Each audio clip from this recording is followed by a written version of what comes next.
All right, Lucas. So we're going to talk some more Chia stuff today, right? I hope so. We seem to run out of time in the last couple of days. There's so much going on with Chia lately. Right.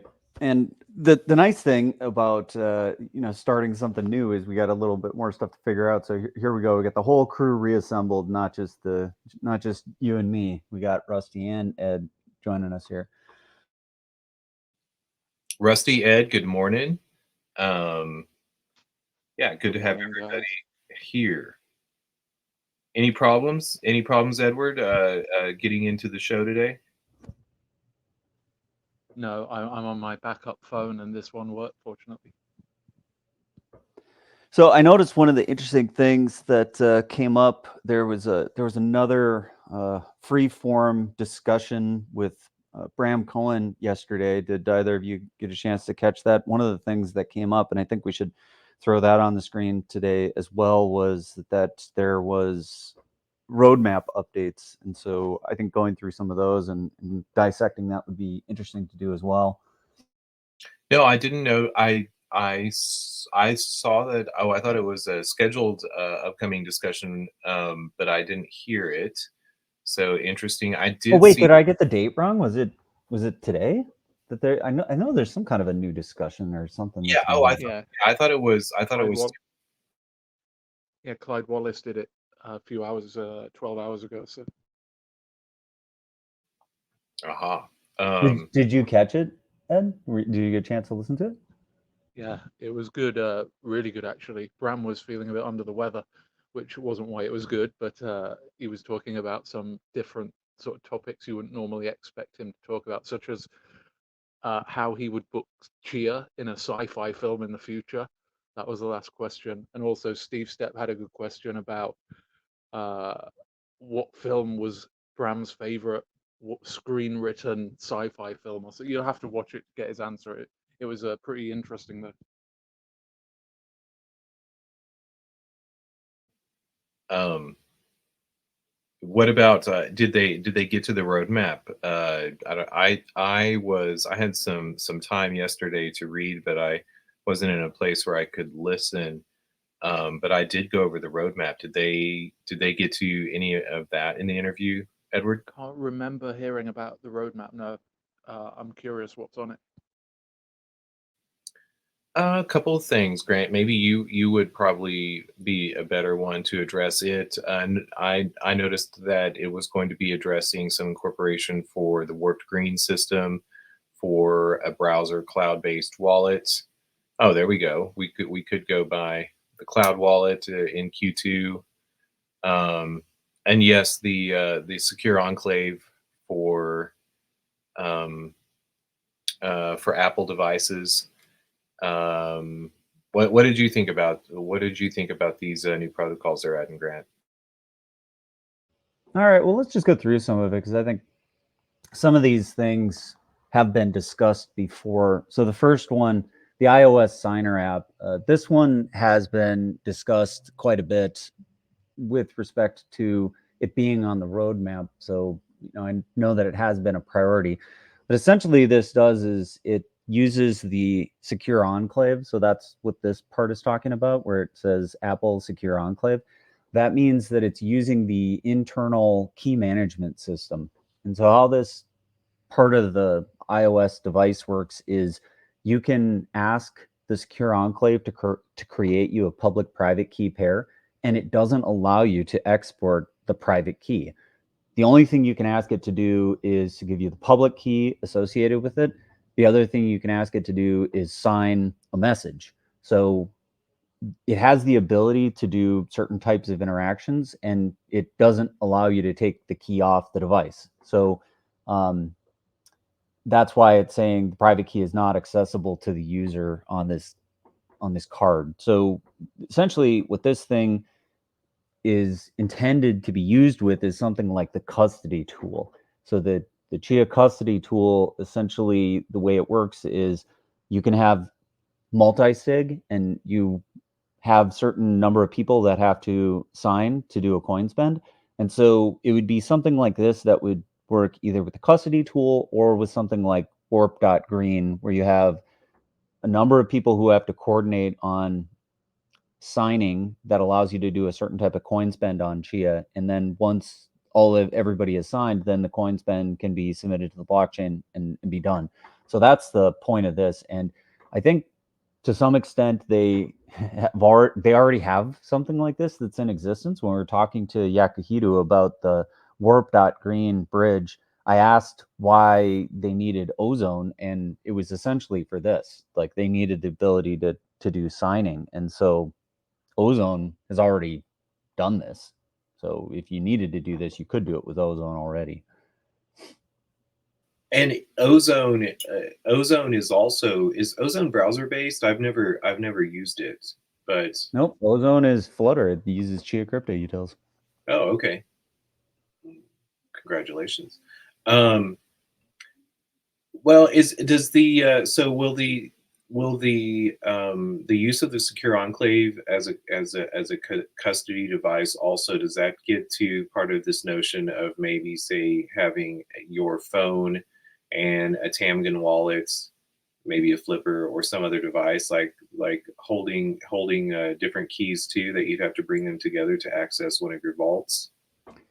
Well, the way that this would work is your wallet would be like a read-only wallet. So your wallet would be used for coin discovery, and it wouldn't let you spend any coins. So it'd be like you'd almost have your wallet in a LARP mode, if you think about it, right? Because it would be able to find coins that are yours, but you wouldn't be able to just directly go into the wallet application and spend them. What you would do is you would say, "Hey, I want to spend or do some interaction," and it would make everything ready, but it would be lacking the signature. So then what you would do is you would take the thing that you want signed over to something like Ozone or the signing app and then say sign this set of bytes, and because the bytes then would be signed, then you could submit it to the blockchain. So it almost looks like a multi-factor kind of experience, what it would be like to a user, because you would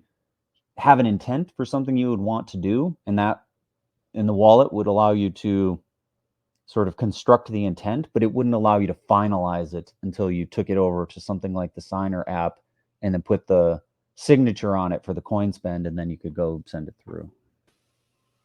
Gotcha. Okay. But the signing app doesn't allow you to do BLS signatures. So that's the little trick here about this SecP 256R1 curve.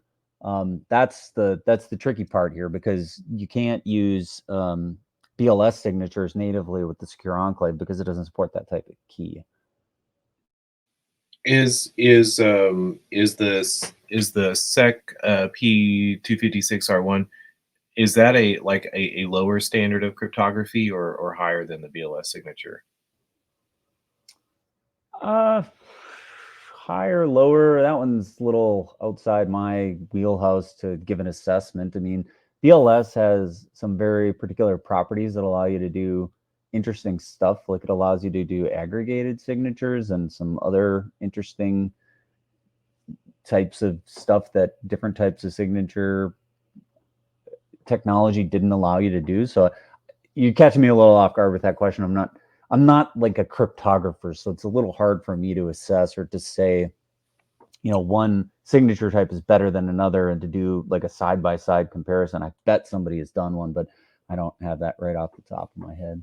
Well, do you know, is it proprietary to Apple or No cryptography technology is proprietary. Like that's actually would be antithetical to the usage of cryptography. Is that if it was proprietary, then you wouldn't even know if it was necessarily correct or secure or anything like that, because it's really important with cryptography that it gets reviewed by mathematicians. Like that's the most important thing, is that mathematicians would look at it and review it and poke holes at it, because it's essentially math. Like cryptography is a branch of mathematics. So if you come up with some kind of a novel cryptography, you don't want it to be something that you keep internal, because otherwise you're completely trusting somebody else who just says, hey, this works the way it's supposed to. And that would not be a very wise move.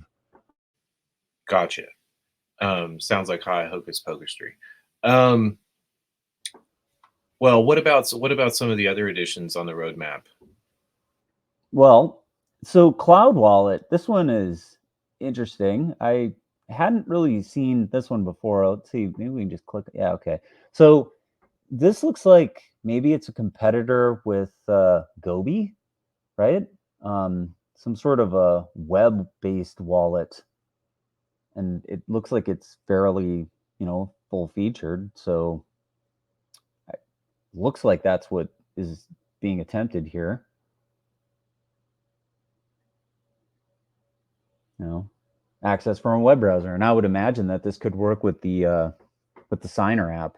So that would be like another use case of that is if this cloud hosted web wallet thing was really kind of like a read only deal, and then you use the Signer app in conjunction with it. I could easily see how those two things would be paired up. And is this going to be something like a Phantom extension on a Chrome browser? Yeah, something like that. That's what it looks like to me. Yep. Well, they are handy. Um, what about the Q3? Or I don't know if you want to address the new wallet sync or the single key vault to see. I don't use the CLI. Yeah, It's let's just go through them all. So what okay. this is, so here syncing has been kind of problematic. It's been weird, and it was never canonically written down. So, what does it mean to sync a wallet, and what does it mean to find all your coins? These things have had an implementation, but because it wasn't written down and because it wasn't defined very well, it was hard to know that you were doing it correctly, and it was hard to know that all wallets in the Chia ecosystem would be operating correctly and in a compliant way. So what this chip was supposed to do was to write down the rules for how you find all the coins and the right way to do it. And it also included a bunch of optimizations for how you can find coins. That's what this is about. So it's the way that you would discover all of the coins associated with your particular mnemonic phrase. And so if Chia ever does something like silent payments, then you would need another chip that talks about how you would find silent payment coins or something like that. But since all coins are based off of what's known as the standard transaction, and that's all based off of, I think, was it BIP32 or BIP39, then you can have a protocol like this that says, here's the way that you find all of your coins because they're all based on that standard transaction. But if we start doing some other more interesting or exotic type of stuff, then this sync protocol wouldn't necessarily find those coins. So it's based on that mnemonic phrase sort of hierarchical deterministic derivation type of wallet address creation. And when you say silent payments, is that some sort of address that can be created and yet not tracked back to your to your key or your mnemonic phrase? So silent payments is something that the Bitcoin community has recently started experimenting with and have implemented in a wallet called Cake Wallet.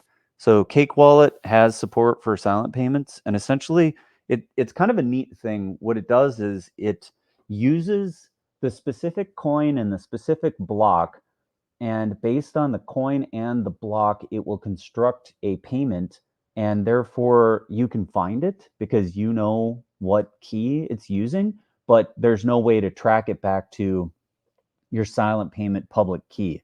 It's an advanced technique for doing anonymous payments, and it's pretty neat. So if anybody's looking for what that means, it's BIP 352. Let me actually pull that up and we can talk about that for a second. But let's stick on the roadmap for a minute. But that's what this syncing protocol is. But we'll remind me to come back to silent payments because I do want to mention Sure, that. I do. Yeah, I think that's a very interesting concept of a possibility to go there. Um, what else is on it? Open source, open bridge, what repo? What is this? Yeah, this one's kind of a nothing burger. They were working on the bridge prior to Yakuhido doing warp.green, and they abandoned what they were doing, because Yakuhito said, I can do it better than how you're doing it, or Chia identified that what he was doing or proposing was better than what they had originally thought. And so this is, hey, we're just going to throw that code out there so that you guys can look at it. Might be interesting for some people. So this is just publishing code that's already done and was related to the bridge that never got implemented. Well, yeah, it seems the warp.green already has really opened up that area on Chia. So I don't know how many bridges we would need. Maybe somebody comes up with something better off of that code release, though. I don't really anticipate that that's what would happen based on this. I think more than anything, likely this is just for reference purposes and something you can look at as another piece of work or body of work. But essentially, this is dead code. I mean, it's not going to get used for anything. It's not planned to be used for anything. It's just open source for reference. Gotcha. Well, moving along. Okay, so some of the other stuff here, ASIC Time Lord distribution. I mean, this has already occurred, so not sure exactly what we're talking about as far as this being a Q2 thing, but I mean, maybe just because it falls within the time frame, but this has already happened. So ASICs have been delivered to the people who asked for them, and then they held some back and put them as part of contests and whatever. But yeah, these are already out in the field. These have been distributed. This already happened a while ago. Gotcha. And do you know how many ASICs have been the Time Lords have been distributed already? Was it the magnitudes of like tens or hundreds have been put out? I think it's something on the order of over 100. I know it's more than double digits. There's definitely hundreds out there. I don't think there's thousands, Gotcha. but I would say it's probably low hundreds, if anything. I don't think there's anywhere near 1,000 of these out there, if I recall. Okay, this one kind of caught my eye. I don't know exactly what's going on with this, or why we needed it, or what we're doing with it. Um, there's the rationale for it is Chia-less developers ensure that their spends are protected. I really don't understand what this is about or why we need this. So, not sure.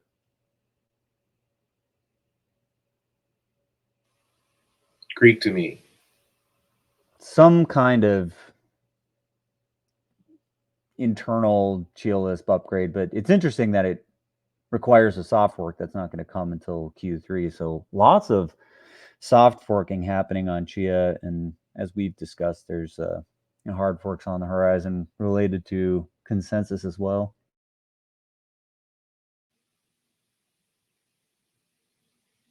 And then our favorite old topic that we keep coming back to is virtual private blockchains. And I don't know why this one falls under this, but data layer is the technology that's been used for climate action data trust.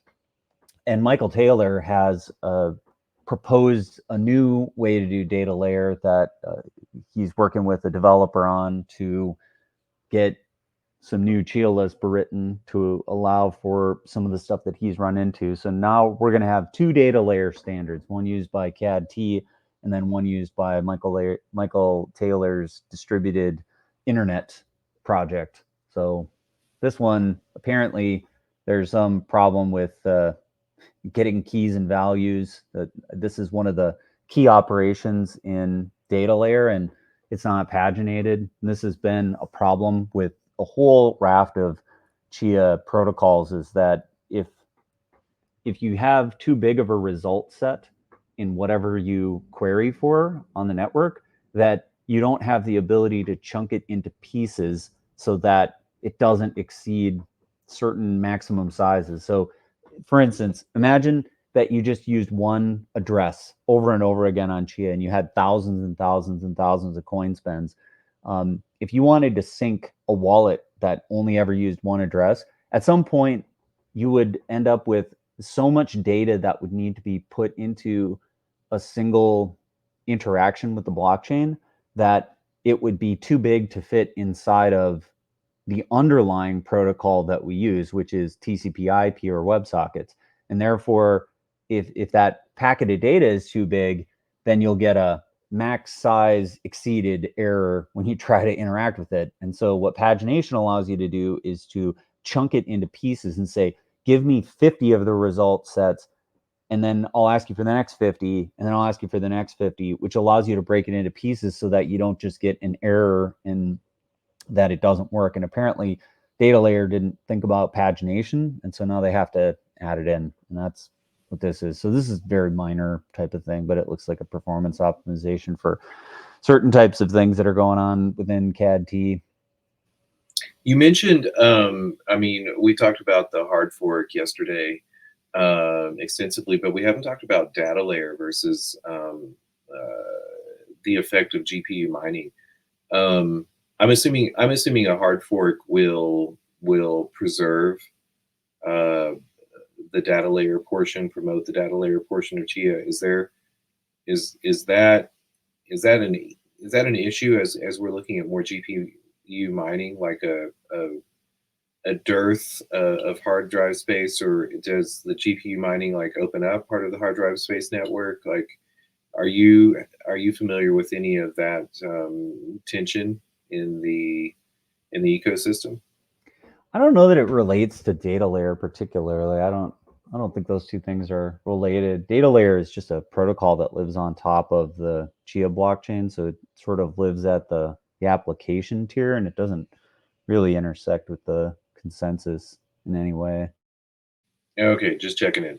Well, what Okay. about? So Yeah. wait a minute. So to recap, so here's all of Q2, right? So the last things that are in here are the external ones, Warp.Green, that Yakuhidu did. So this is not even part of Chia particularly that they're necessarily working on, although I think they assisted, they did some review of the Chia Lisp and what have you, but I mean, this is all stuff that was done by somebody else. So let's just recap what's happening here in Q2.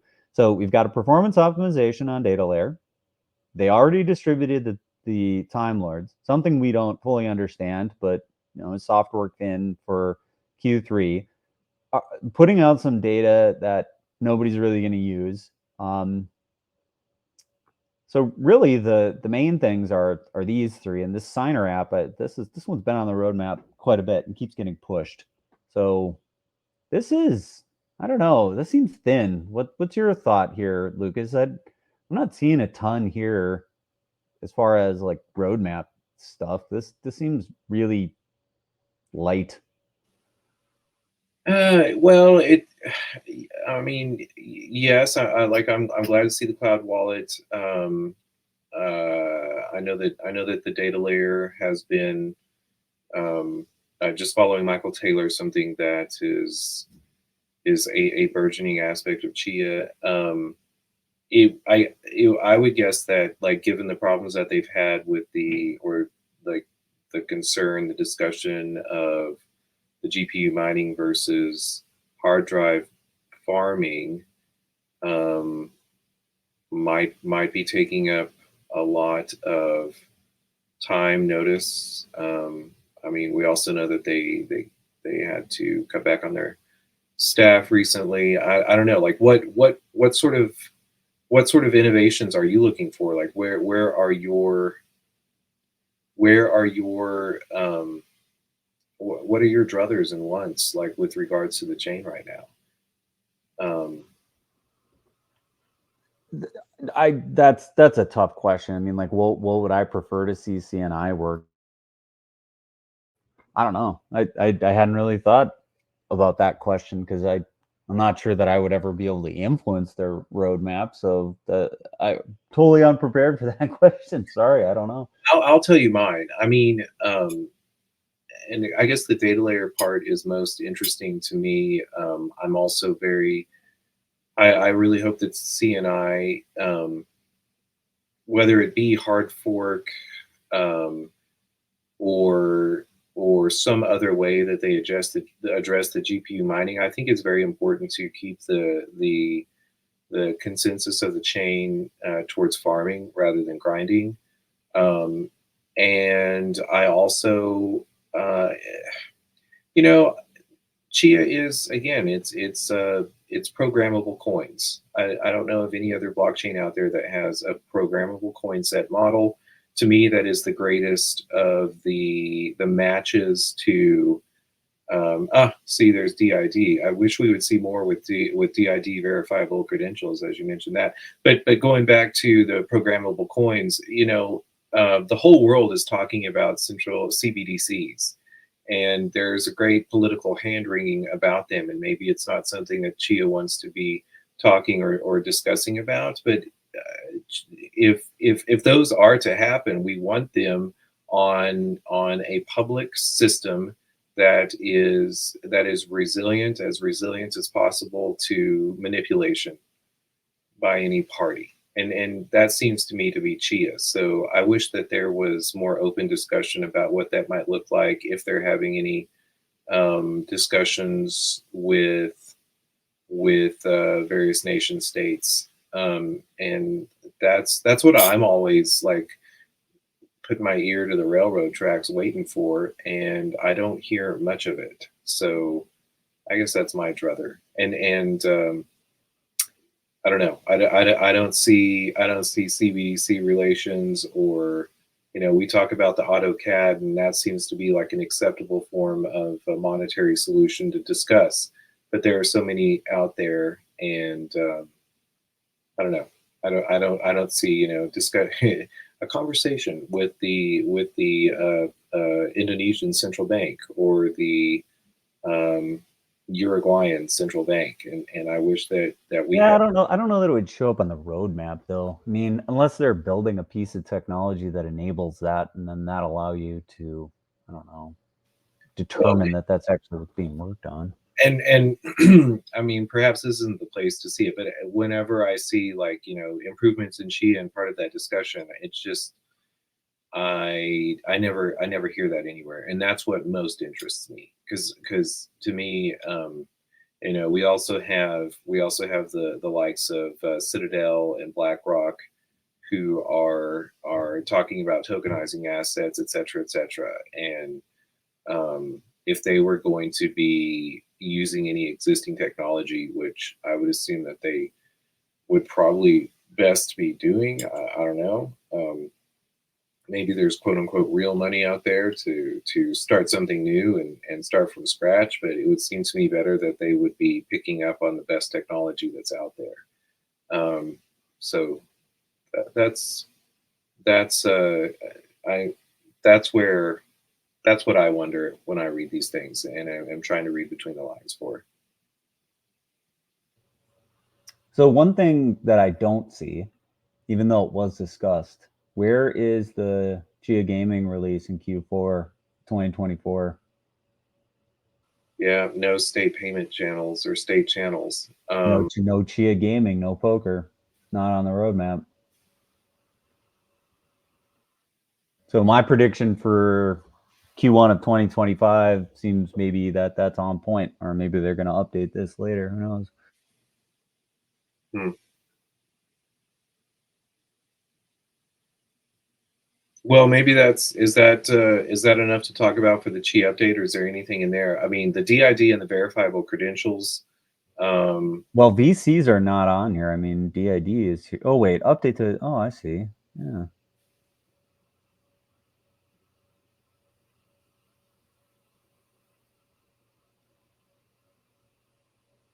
and I see like the verifiable credentials in the wallet, but I've not heard of any organization that's working towards those. That's creating verifiable credentials. Is that something in mind for I don't think so. I think that this looks to me like they're doing a do-over. They it looks like DID and verifiable credentials didn't get traction the way that they had originally done it. It looks like they're doing a do-over because you got DID 2.0 and a new version of verifiable credentials. So that seems like they had to reboot it. hmm, um, well, I don't know.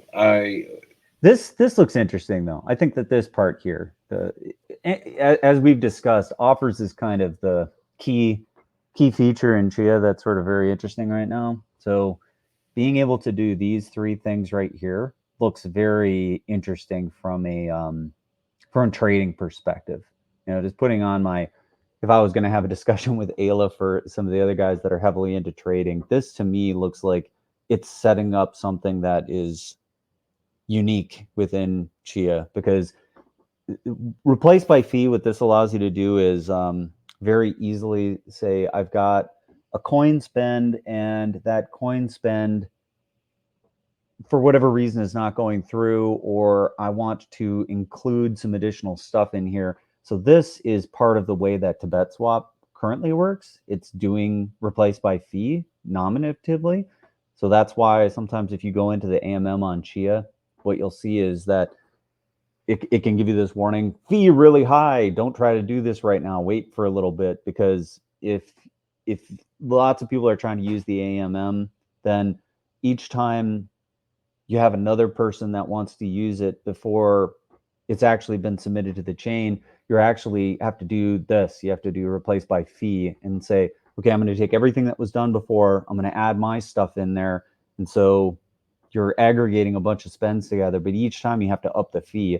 And so what this looks like it's doing is adding replace by fee to the reference wallet, which should enable some more advanced type trading, or showing everybody how to do this in a more reasonable way so that it's easier for other parts of the ecosystem to add this feature. And this is something Bitcoin has had forever. There's a specific BIP that added this in, and Chia implemented this from the get-go. And then these two other things, looks like it's allowing for some more advanced type of interactions with offers that should upgrade the trading ecosystem. So that in conjunction with what this is allowing, looks like they're setting up for a broader implementation of CATs along with DIDs and VCs and extensive trading. So this looks kind of interesting. I think what's in Q4 to me is probably the most exciting part of the roadmap. But since it's further out, it's also hard to really be confident that this stuff is going to be released in Q4, just because from my experience, the further out that you put something on the roadmap, the less confidence that it's going to be delivered part of the year. Like when you, as a software development team, look at what are we going to be able to do this quarter, it's like those things have to be pretty well in hand to communicate externally that they're going to happen this quarter, versus something at the end of the year, it's like, yeah, we think we can get all this stuff in, but how much of this stuff drops off the roadmap, I wouldn't be confident that all this stuff is going to hit. Yeah, that was my worry too. But I do, yeah, I noticed the offers upgrades too, and I like it. I don't know what else there is to add about that though, other than the only thing to add is this feels like 2023 all over again, because it was 2023, I think, when DIDs and VCs and a bunch of offer stuff was happening, and some amount of thought that there would be, I don't know, restricted stock trading based on VCs and DIDs that would happen. So it looks like they're making another crack at that, maybe. um, any news on the IPO, by the way? Like maybe not a good time to bring it up, but while we're talking Chia, before we move to other things, there are other things happening that I wanted to. We got, I mean, everybody talking about GameStop. It looks like 16,000 people are in Ian Holmes' room right now. But have you heard any news about the IPO? I know that you're expecting it to be, and probably rightly so, to be pushed off. But have you heard anything about it?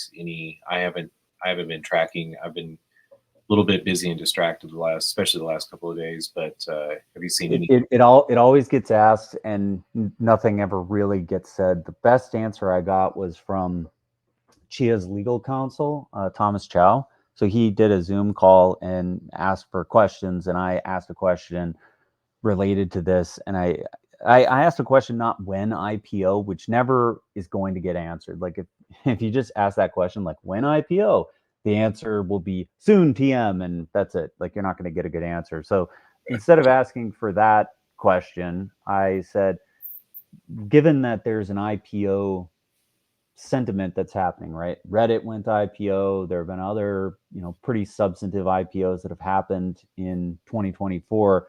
Does it seem like the IPO market has turned around and that it's a better time?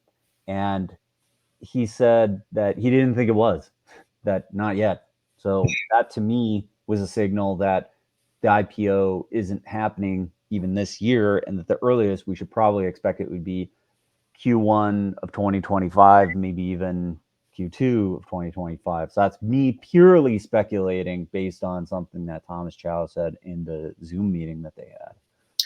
When the Trump Truth Social IPO'd, I wondered if it was quote unquote IPO season, and if Chia was going to be trying to get in on that that timeline, but obviously not. Yeah, I know. No, when IPO is the wrong question to ask, but I do wonder. I guess I wonder too if the Fit 21 and the regulatory uncertainty has pushed that back, while they're waiting for that legislation to either be signed by the president or reaffirmed by the Senate. Honestly, if I had to guess, I think it's because we're in a pretty substantive run up for stock prices, and I've seen things that say this is what bubbles look like before they burst. The commercial real estate overhang, I think, is pretty massive. That's not good. What's happening with commercial real estate. So I think there are a lot of things in the market that say this might not be the best time to try and launch. And as we've talked about, when you IPO a company, it's really important that you be able to present to the world that you have revenue, that you are a sustainable business, and that it's looks investable to Wall Street, right? I mean, these are really important things. If you don't have all of that kind of stuff, then your company IPOing, and if all Chia has is the pre-farm, that might not be the best launch of the company. So maybe they're not ready from a revenue perspective. Well, part of the discussion of that financial regulation has also been, and on the back of the Fit 21, commodities exchange side, and for decentralized blockchains, and SEC regulation for tokenized whatever, blah blah blah. But the bill that was on the backside of that was an anti-CBDC bill, and it seemed interesting to me how our politicians seem to be grappling with the notion of of what a CBDC is, who should be in, and I mean, like when I watched that too, and looked at that legislation, it seemed to me that there's been this notion of kill the Fed or rein in the Fed for quite some time, and it seemed like possibly there was going to be moves in that legislation to stopping the debt monetization of the Fed. I think CBDCs can probably do it the best, but everybody's worried about this notion of a social credit score, even though, like, what the hell is Experian and the privileged points that one gets on a mortgage. So I would rather that there was an open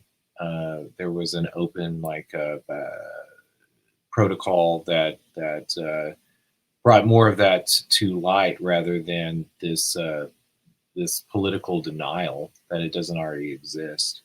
But to me, that's where Chia got caught in the political gears of today. So I do think that that conversation is probably a lot different in some other countries, though, like Singapore. Um, so we'll see. We'll see. Speaking of all these political events, though, did you happen to catch the and maybe it wasn't true. Again, I was pretty distracted yesterday, but given some downtime, I was combing Twitter.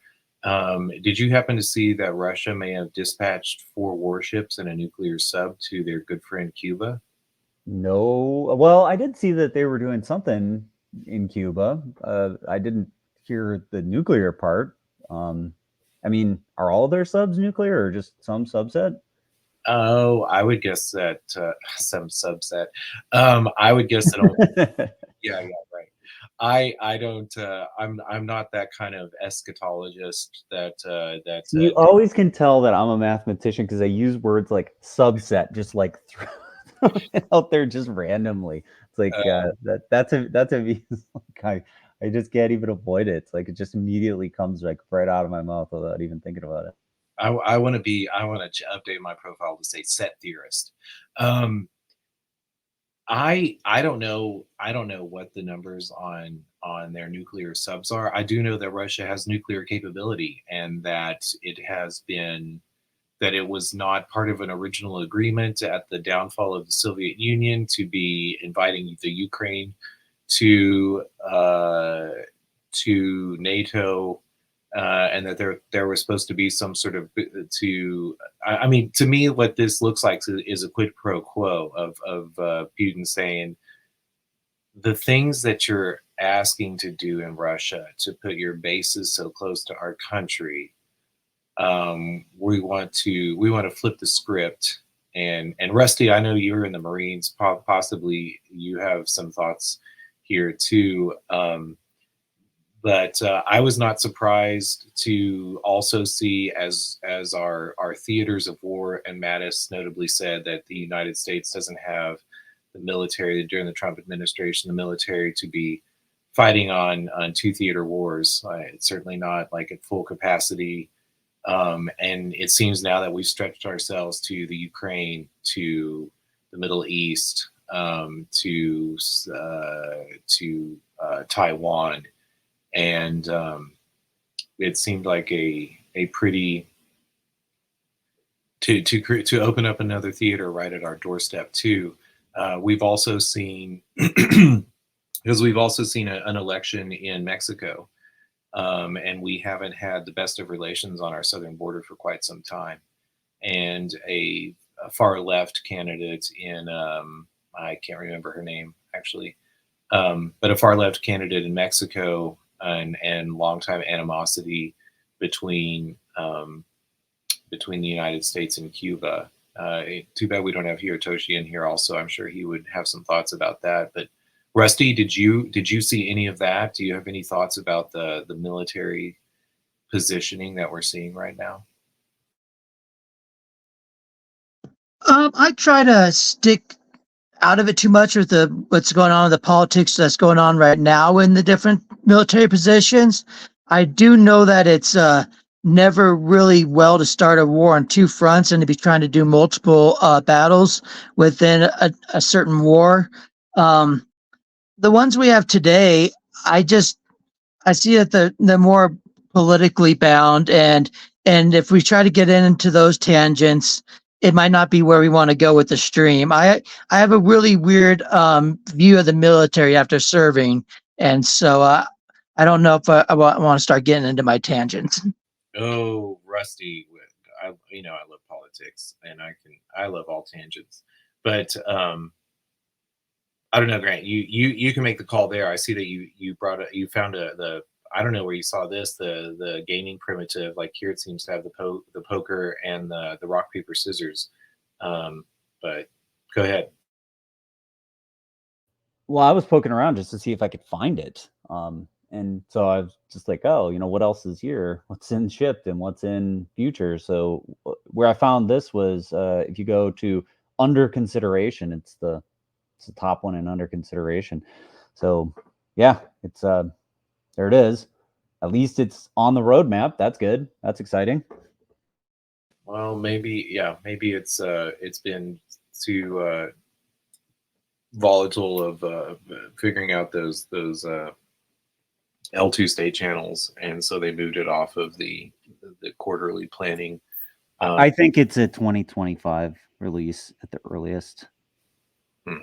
It just has to be. I mean, given where it is right now, given what they still need to do to really make this happen, and with Bram saying that he delivered the L2 specification to the lead developer on this, that's going to take some time to figure out, especially if they're saying that they're going to do better than Lightning. This is where, if Chia does this and they pull it off and it actually achieves what they're talking about achieving, this will surpass what Bitcoin has done to date. Bitcoin has had Lightning Network. It also has a thing called Bolt. So those are two different L2 protocols that are on a coin set model, or like a UTXO model on Bitcoin. So Bram has repeatedly said that he thinks that they can do this better than Bitcoin. So here's their chance to prove it. But delivering the specification Q2 of 2024, that doesn't give them a ton of time to get it developed, get it out there, and then start messing around with it. It takes time to do this stuff, and that to me would even be really fast. Like, if they got it out in 2025, because you need time to test and refine your ideas, and it's not even necessarily right that whatever he's decided is going to work well. So I think the interesting thing is being able to open one of these channels without having to do a coin spend. That is pretty exciting. That is pretty amazing, because it means that you can start operating on an L2 without even having to wait for a channel to get opened. Like, you can open the channel with an offer. That is wild. That is crazy technology. And that's not something you can easily do on Bitcoin, even if you have, partially signed Bitcoin transaction, the PBST, the functional equivalent to offers on Bitcoin. And I wish we had Aleph in here to answer. I'm going to throw a question at you that you can just bat right back at me if you wish. But because you described it, the payment state channels, very interesting. Like a much faster, a much faster, like, communication back and forth that is then held and printed on a blockchain, because if you have to wait for the blockchain, it runs too slow. Is this something that's easier to do on an EVM channel, and that is somewhat tripped up by the coin set model of Chia and Bitcoin, because they would require coin spins? Does it already exist and easier to create? Is that sort of what maybe like Base and other variants of maybe Pulse, I don't know, on Ethereum? I don't think so. I think EVM chains have had some ability to do L2s differently or better than Bitcoin to date, because Bitcoin is so hobbled. Like, it's hard to compare Bitcoin to other blockchains, because Bitcoin was created a lot earlier than stuff like Base or even Ethereum. I mean, Ethereum had the chance to look at what Bitcoin did and decide to do things differently, or make choices based on what they saw Bitcoin do.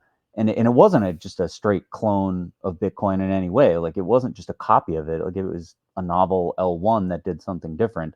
And, like, arguably the second chain that really found a lot of success as being like the number 2 coin that's out there. And now with Solana, right? Like, doing things vastly different than either of these, right? And it was Aleph's position that Solana is number 3. Like, here we go. Like, it's so different. It's allowing people to do things at speeds on the L1 that are not make developing an L2 doesn't even seem to make sense. Like, on Solana, why would you even do that? Like, there's no point in making an L2 on Solana when Solana runs so flippin' fast, right? Like, you can confirm transactions and do things damn near real time. So there's no need for an L2. So this idea that you need an L2 to scale out, it's not proving to be the case on Solana. But what Solana is hiding is how expensive the validators are to run, how much power you need to put in the L1 as far as the computational requirements. So essentially on that trilemma, the blockchain trilemma, what they sacked was decentralization. They just said, hey, we're going to have an extremely centralized chain with a limited number of participants, and the participants have to throw a gob ton of money every month into it. And I think partially, I think that's what THND is running into is how do you make money on a system when you need to run your own nodes, and those nodes that you have to run are pretty expensive. You have to have a fair bit of volume to make up for the cost of just the validator. So if you think about that from an L2 perspective, uh, the L2s that have been developed have been hobbled on Bitcoin because of Bitcoin script and because of the way that the first experiment on doing an L2, which is Lightning Network, has proven out over time. Like there are very specific things in Lightning that make it really hard to work with, and it's not necessarily like Bitcoin that has made it that. It's the design of Lightning that made it that. So there have been attempts to do something better, like I mentioned, Bolt as an attempt to do it better, but I still don't think that Bitcoin has hit upon what they believe to be the best L2 solution. One maybe unrelated question, but something I'm always wondering, and maybe it's just the fascination in the monetary blah blah blah world to always be like running to Hold'em and variants of poker.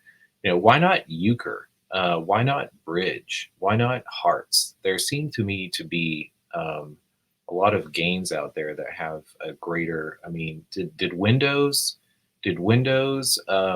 get people used to the graphical user interface with solitaire and hearts, or and mahjong, or poker? I don't know. I sometimes wonder why the hell there's all these casinos that have poker, whether it be Solana or Ethereum or wherever. And and I've seen It's card shuffling. it's card shuffling. Mm-hmm. It's the randomness. To do a card shuffle amongst multiple participants is tricky. Like there's a way to do it. There is a published thing called mental poker. Actually, I should put that on the screen. There's a thing called mental poker that exists, and it talks about a way to do card shuffling on between untrusted parties. And this is really tricky because if you have a centralized party, the centralized party can shuffle the cards, but you're trusting that they randomly shuffled the cards and that they didn't deal somebody a better hand to allow them to win, right? If you're the dealer, then you can always slip a couple of aces to one of the players, and then that player is going to have pocket aces. They're going to know they have pocket aces. They're going to know nobody else has a better hand, and then they're going to be able to like win against everybody else. So to have a fair card shuffle is pretty tricky. There is a way to do it. It's a sophisticated technique, and it's a super interesting cryptographic technique. But that's one of the reasons why, even with what Bram's doing, he skipped this. Like he didn't even do real card shuffling. Like I believe he said he has something like an infinite deck, and the rules of poker are slightly adjusted in the way that he implemented it. He did say that, and I thought that was interesting with the infinite deck. And I wondered too if part of like the poker was too that you were using so much less of the deck. Maybe let's dig into the shuffling later. We're closing in on the end of the hour, and I had one more up. Here is the mental poker. Well, I'm just throwing it on there in case somebody's watching this later and they're like, what were they talking about? So I just it really awesome because I will, and I like that you use Wikipedia. Sorry, Jimmy, if I have contrarian retweets. Well, and the interesting part, like if anybody's looking at this later and wants to look up on this more, it's just mental poker. But this card shuffling part, this is just wild. Like right here, this is some funky math that allows you to do something that is just crazy. So between two counterparties, you could definitely do this. And on Chia, you could do this. I honestly don't understand why Bram's not pursuing this approach. Like anytime the gaming thing comes up, I don't understand why interviewers aren't more prepped to have a discussion, right? If you're going to talk about online poker, if you're going to talk about an online card game, you should be at least paying lip service to why aren't you doing this?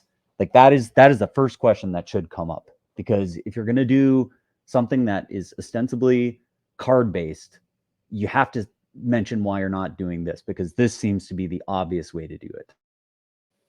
Let's definitely dig into this next week, and devote some time to it, because I want to, I love games, I love cards. I used to live with a magician, by the way, who had a card company for magicians, and I also used to live with some gambling regulators.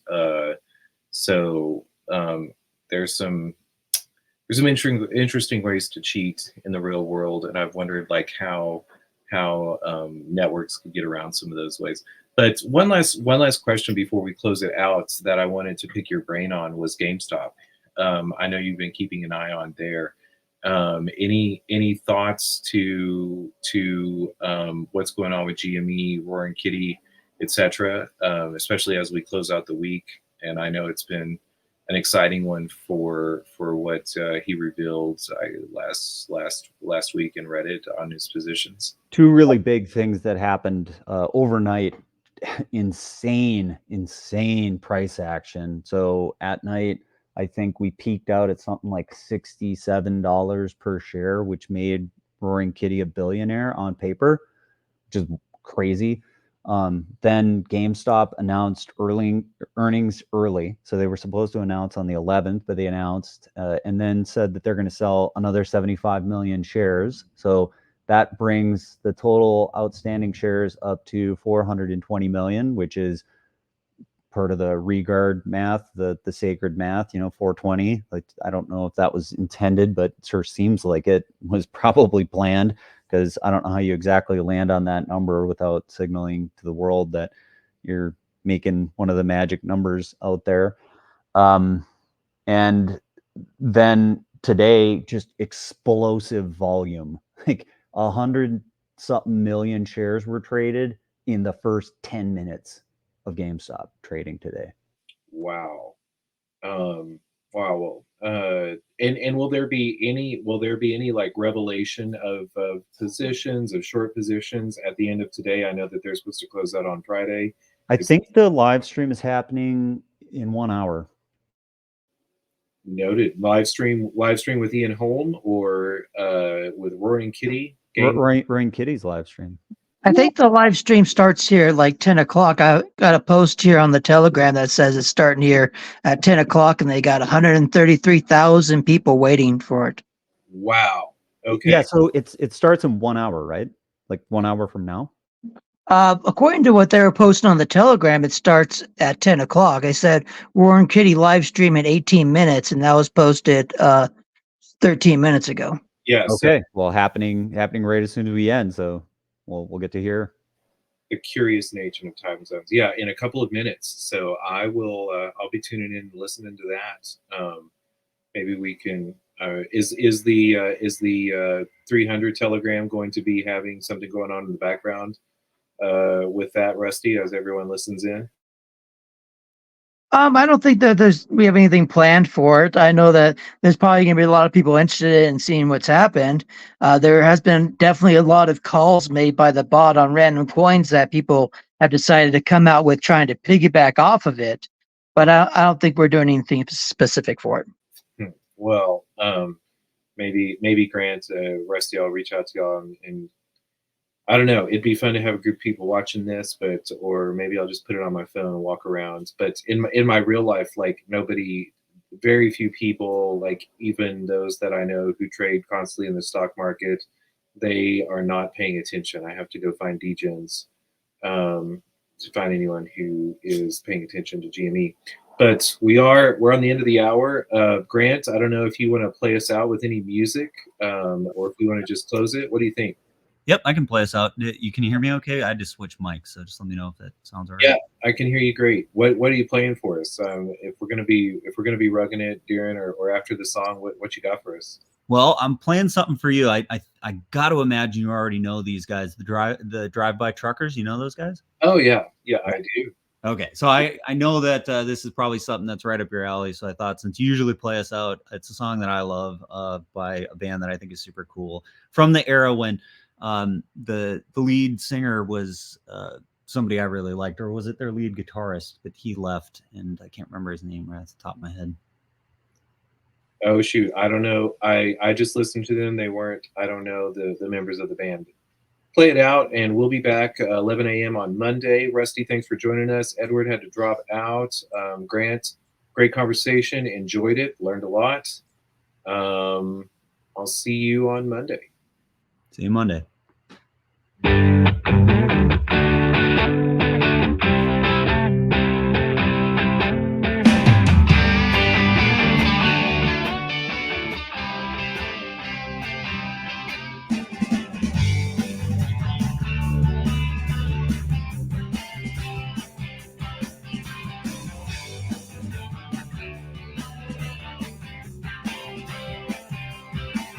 Well, my daddy didn't pull out, but he never apologized. Rock and roll means well, but he can't help telling young boys lies. A baby on the way is a good enough reason to get you out alive. Get you out without having to swallow any pride.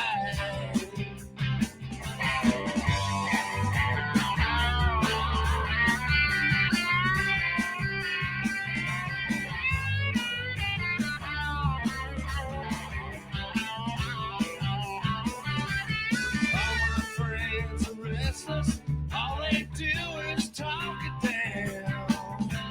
208 lanes, it don't matter, it's just another town. There's a fool on every corner, on every street, in everyone. And I'd rather be your fool, nowhere than go somewhere and be no one. So marry me, sweet thing, won't you marry me? Mama thinks I beat anything she's ever seen.